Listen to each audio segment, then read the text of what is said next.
Okay.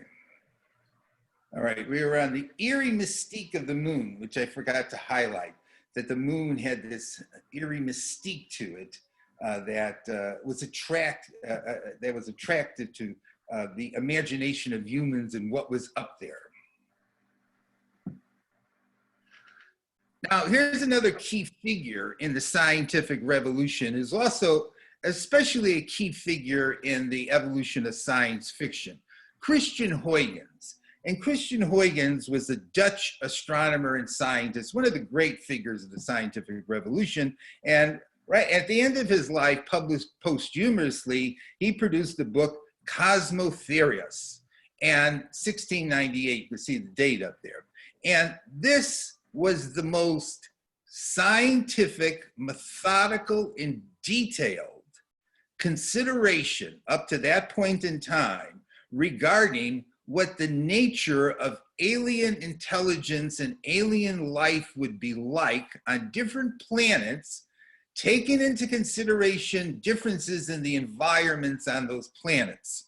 So, as you could see, long before, well, not long before, but as soon as we started to imagine going to different bodies in the sky, astral bodies in the sky, we began to really think about the nature of what aliens were, what they would be like up there.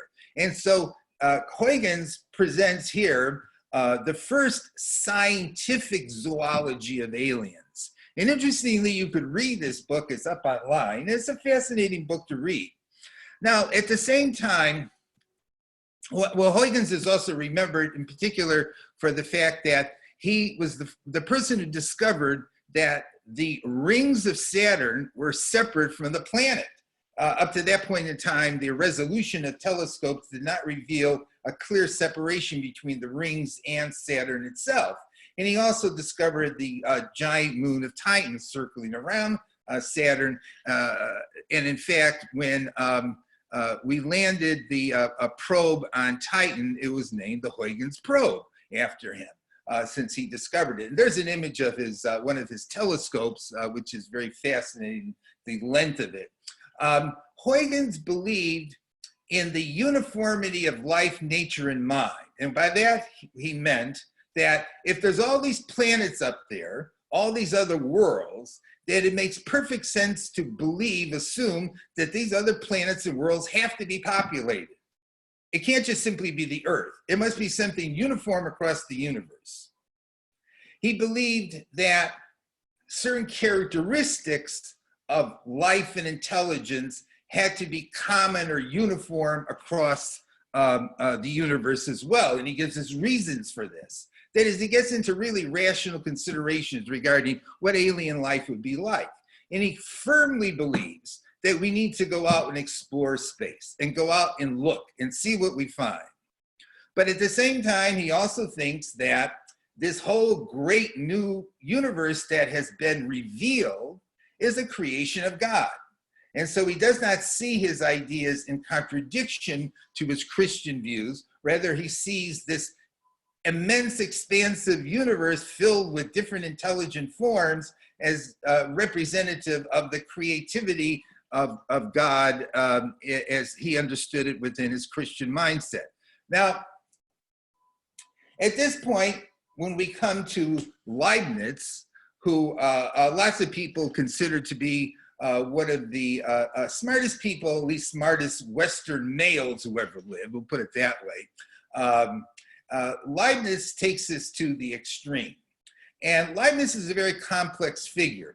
He was Newton's adversary. He believed in relative space and time, where Newton believed in absolute space and time. Turned out Leibniz was more right than Newton.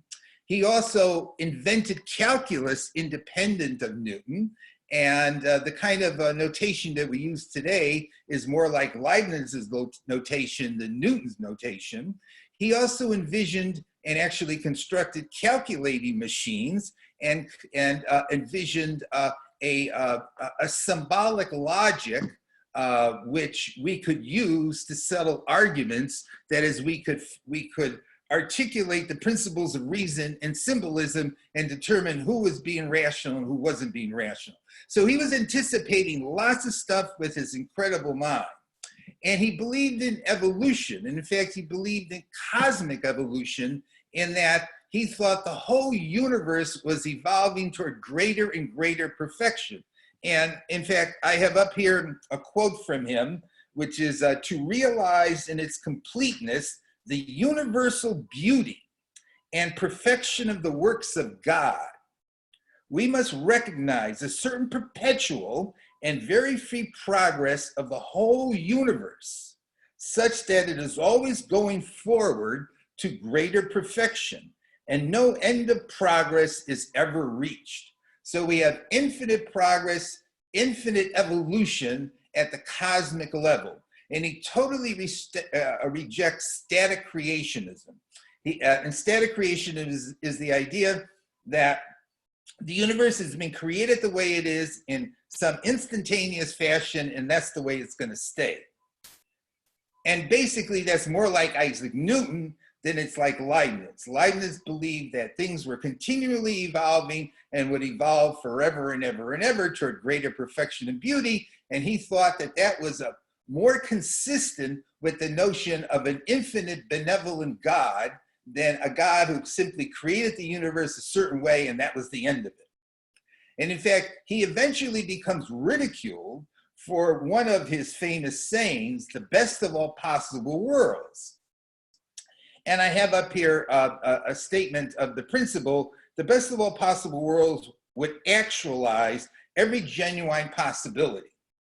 So Leibniz believed that this is the best of all possible worlds, having been created by God, and within it, all possibilities that are genuine will be realized.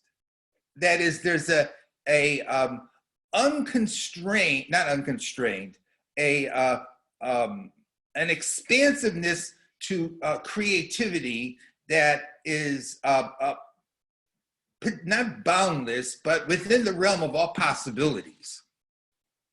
Everything possible will happen. Everything possible will happen.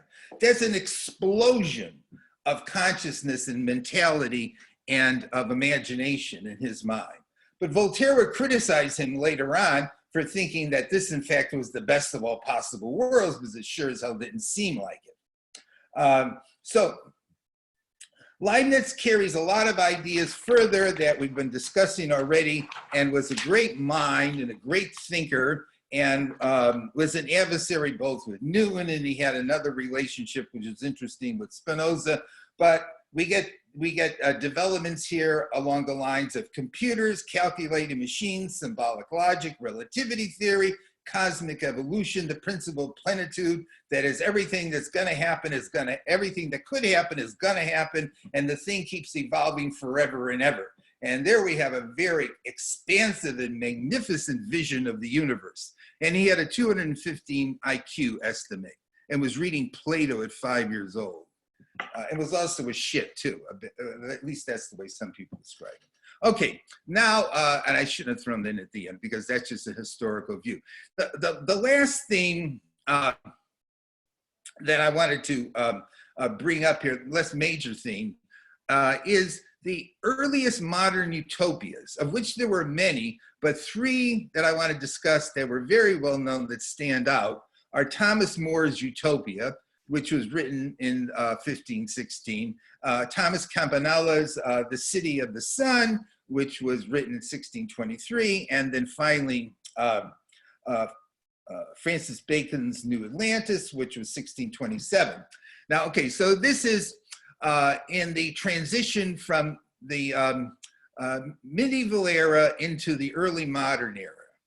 And each of these stories presents a vision of an ideal human society. Each of these ideal human societies is imagined as existing in possibility space somewhere around the earth, and is encountered and discovered by the narrator in the story.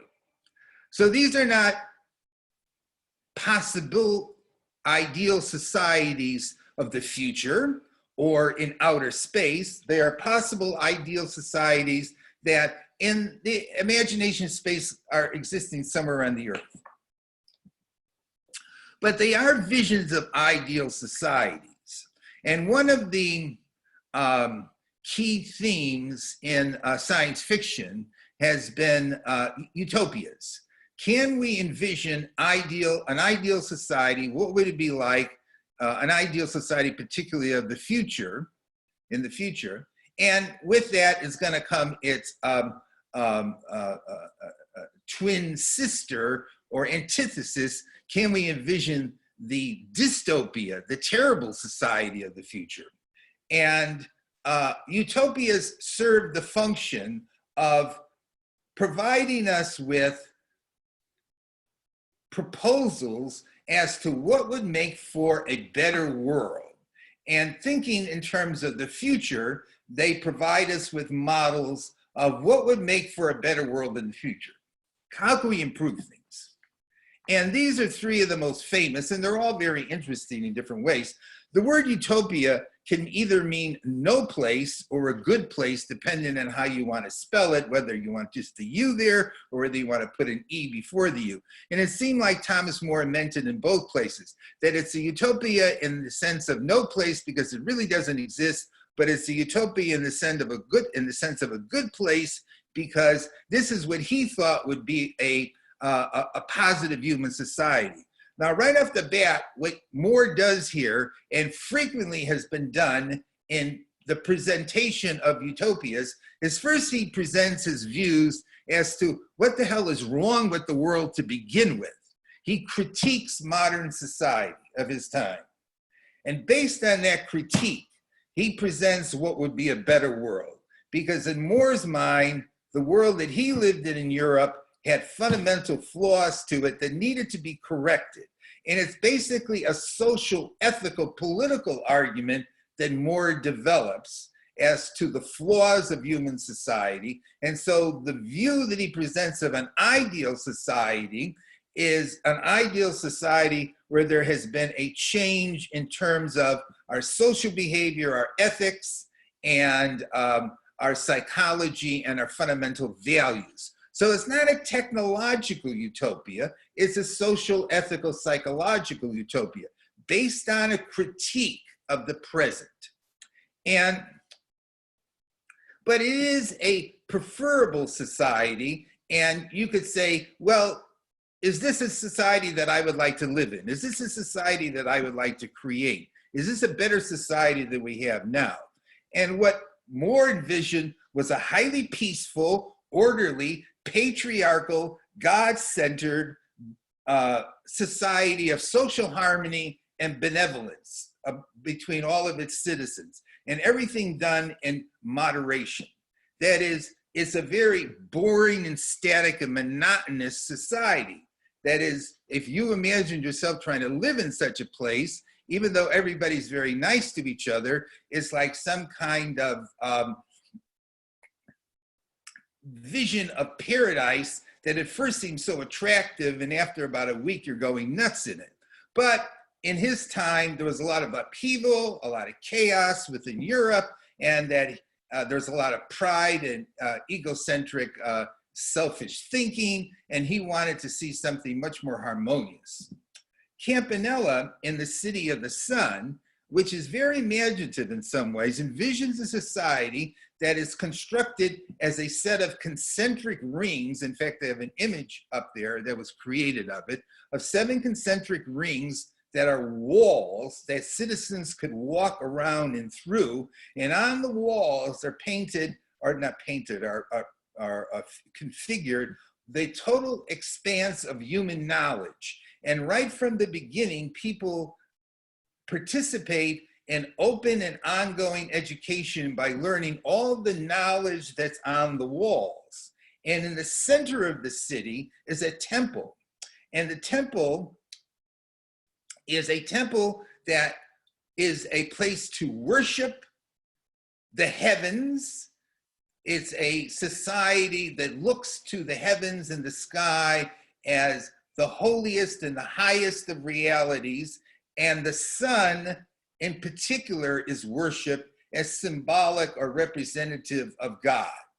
So it's a cosmic consciousness centered society in which knowledge, the acquisition of knowledge, an educated society is central to the whole workings. And in fact, Campanella also thinks that we have to have room here to keep putting up new knowledge as it is discovered. He totally underestimated how much new knowledge was going to get discovered, but he didn't want a static repository of knowledge. He wanted an ever-growing repository of knowledge. So the city is literally a library painted on the walls, and there's universal education is central to the whole thing. And there is also certain central virtues that are practiced in this society. Now, the third one we come to, Francis Bacon's The New Atlantis, is an interesting combination of the old and the new. Because in here, a bunch of individuals are on a ship, and they're sick and they're lost, and they discover an island, but the people on the island won't let them on the island until the people on the ship profess their belief in Christ. And so they do. And they're led onto this island. And the people who live on this island seem to be much healthier and much more of a higher moral character than the average human being. And on this island, they discover that science is used to create all kinds of new technological benefits which improve human life. And there is actually a place called Solomon's House, which is the research institute of the island of the New Atlantis. And all kinds of new technological developments are being spewed out, which indeed are facilitating the ongoing improvement and betterment of human society. So in Bacon, we have the beginnings of a non-static utopia, a utopia that keeps evolving, based on the idea that knowledge keeps evolving, and based on the idea that technology keeps evolving. Technology, though, is seen, and science is seen as a gift, literally, of God, that God gave us the capacity to understand the universe and to make and to not only understand it, but to use it to improve the quality of human life.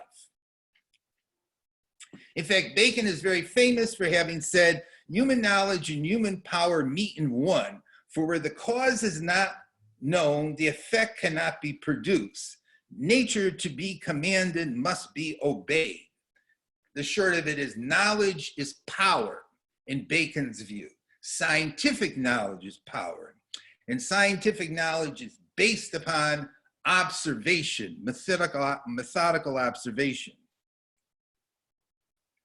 Now, let's just sort of summarize some of those key utopian themes. They're often critiques of our contemporary world. The utopian writer is often frustrated with the way the world is and tells you how it could be better. And that's good, that's fine. In fact, that's how progressive and preferable futures are created. We look around, we see what's wrong, and we think about how you can correct it. So they're ideals, and it's fine to have ideals. We all have ideals. And even though they aren't necessarily envisioned, these early ones in the future, as ideals, they point toward preferable futures. In fact, Campanella believed that the society he envisioned was a great model for human society across the globe, and that eventually all of the earth would become, cities of God, the way he envisioned his city of the sun, the original one. That this is something that could spread everywhere. And even more believed that it was a model that could be used to, his model could be used to improve the world. And Bacon definitely thought that. So they didn't talk about the future directly, but they clearly were thinking that this is the way to go in the future. And by the time we get to Francis Bacon, we don't have a static utopia like in More. We have a progressive, dynamic utopia that is evolving. new knowledge is gained, new technologies are developed, and things keep improving. But we have contradictory visions of ideals and progress right from the beginning between, do we want individual freedom or do we want social order? That's going to be a big theme in the history of utopias and dystopias in science fiction in general. That is, what makes for an ideal society or an ideal society in the future, and what makes for a negative society in the future. And a key conflict is going to be freedom versus order. People want order, but people want freedom too. More society is excessively ordered, but he thinks that's good. Plato's ideal society in the Republic was excessively ordered, but later on people said that this is a good example of a dystopia. There's an integration of religious and scientific views. In fact, the clearest example of this would be Bacon, in that Bacon's ideal society, the new Atlantis, is a society that improves itself through the use of science and technology, but is inspired and identifies with God as the source of that capacity to improve the nature of human society and humans. In fact, Bacon definitely thought we can improve humans too, biologically even. They're all models for new global realities. And they all involve these extraordinary journeys to other realms. We meet other people, and there are psychosocial differences that we uncover when we meet these other people. So in the future, we're going to see that often dystopias and utopias are places that are discovered both on the earth and other places. And as I mentioned, we have ethical ideals and purposeful evolution that's going on in Bacon, and we have this application of science and technology now coming into the human consciousness that's going to be used for the improvement of humans and the improvement of the world. And this is a very big idea in science fiction, how science and technology can be used to improve the world, and the counter is going to be how science and technology could end up hurting the world. And that's going to be a theme too. And just to give you an example here from Solomon's House, these are ideas that Bacon said they had, the scientists of Solomon's House had already developed. How to prolong life, how to bring youth back and stop aging, how to cure incurable diseases, how to reduce pain and enhance sensory pleasures, how to increase, modify, strengthen features of the body. That's bioengineering. How to increase intellectual powers. These are things that they've developed. How to combine body parts and make new species. Again, biological engineering there. How to create new foods and new apparel. And how to create virtual reality. This is back in the 17th century. He's envisioning all of this as things that technology can in fact achieve. And it's not just simply the gadgets, it's also that we're going to use science and technology to improve ourselves. Now, the problem with Bacon is that Bacon was very well known for criticizing the idea that people often believe in things that there is no basis for, in fact.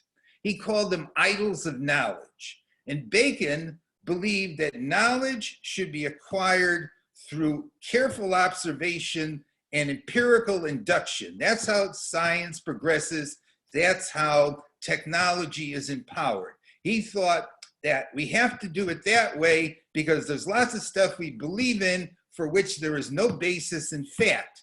But when it comes to his religious views, he provides no evidence according to his own methodology, his own epistemology, as to why he believes those things. And I've actually had a discussion with a science fiction writer about this, who said that, a science fiction historian who said that perhaps Bacon didn't really have this theistic side to him, but he just put it in his book because he didn't want to get in trouble with the church. But still, the matter is that by Bacon's own methodology, his own methodology that he argued for, he could not have consistently included in his ideal society, at the center of it, a belief in a supernatural God. But he did. So, as a review today, we had the age of exploration, this feeling of unknown lands, unknown people, improve the expansion of our imagination regarding the possibilities of nature and the possibilities of human societies. All that plays into the ongoing evolution of science fiction. We had the scientific revolution, where we transform nature and the heavens and how we understand it. We transform it because we are adopting a new methodology, a new way to try to understand reality. And that causes the reality that's around us to become much more fascinating and rich than before. We have the opening of the heavens. The heavens become much more expansive. Nature becomes more expansive. Human consciousness becomes more expansive.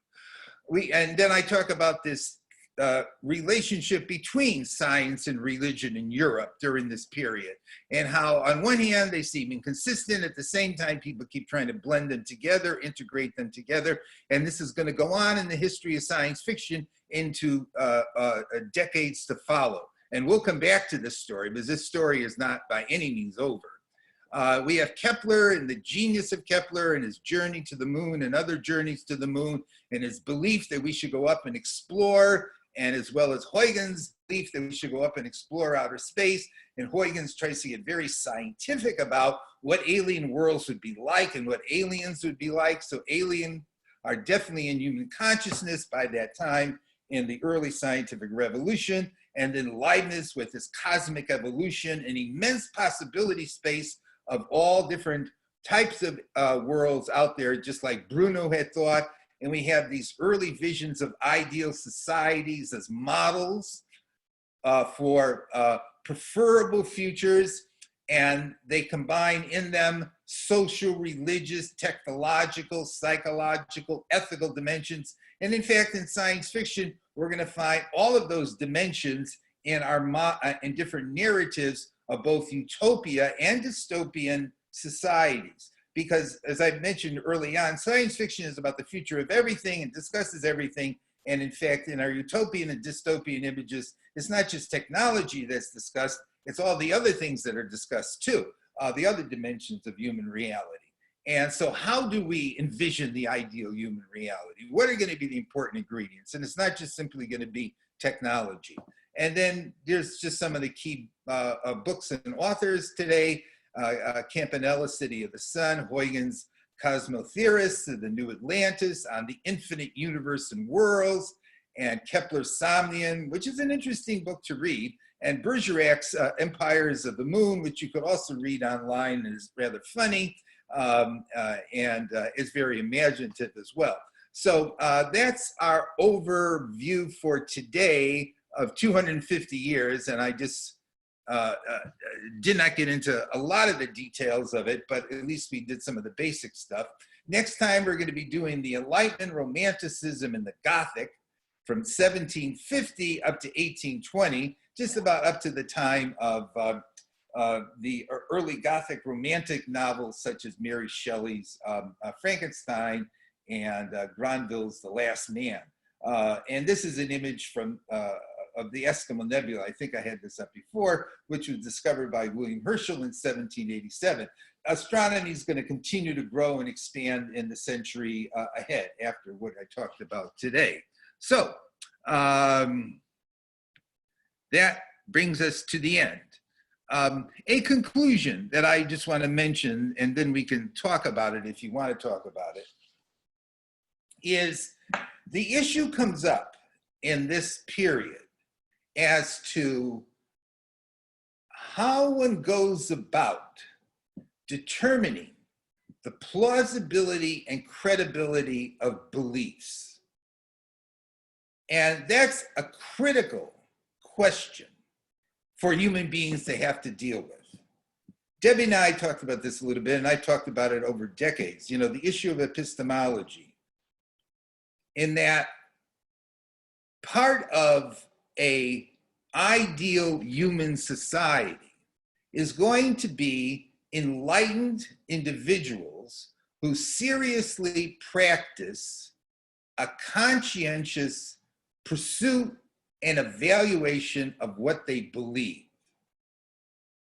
because people could believe any old damn thing.